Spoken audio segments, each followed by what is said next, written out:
আসানসোলের বুকেও এবার কৃষ্ণভূমি মধুবন রয়েছে, গোশালাও, কিন্তু কোথায়? পৌঁছে গেছি আসানসোলের আনন্দম রেসিডেন্সির মধুবনে, যেখানকার প্রাকৃতিক পরিবেশ যা কিন্তু দারুণ, কোনো কথাই হবে না। চারিদিকে মাটির পরিবেশ, যাকে বলা হয় মাটির বাড়ি রয়েছে সমস্ত কটা এখানে, অর্থাৎ এই কারণেই এটা মধুবন বলা হচ্ছে, কারণ এখানে শঙ্করাচার্য এসেছিলেন এবং তার চরণধুলি এখানে পড়েছিল। সেই সুবাদেই তখন থেকে এই জায়গাটা কিন্তু মধুবন নামে পরিচিতি পেয়েছে।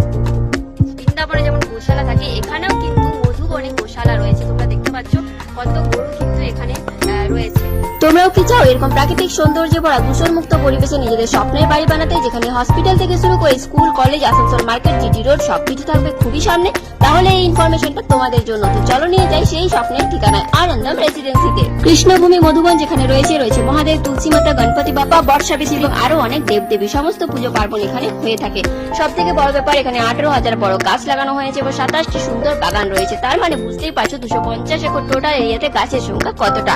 তাছাড়া 24 ঘন্টা সিকিউরিটি, 24 ঘন্টা water supply, children's park, open gym, ছটঘাট, সেলফি পয়েন্ট, 25 ফুট চওড়া রোড, হোম লোনের সুবিধা, simplex, duplex, bungalow, VIP plot, commercial plot সব अवेलेबल রিজনেবল প্রাইসে। ডিটেইলস ভিডিও আপলোড হয়ে গেছে ফেসবুকে, ঝটপট কমেন্টে লিংক দেওয়া আছে, দেখে এসো এবং তাদের সাথে শেয়ার করো যারা এরকম একটা সুন্দর ঠিকানার সন্ধানে ছিল। ভালো লাগলে স্ক্রিনে দেওয়া নাম্বারে এখনই কন্ট্যাক্ট করে নিজের স্বপ্নের ঠিকানা বুক করে নাও। অবশ্যই পেজটিকে ফলো করে সঙ্গে দেবো। টাটা।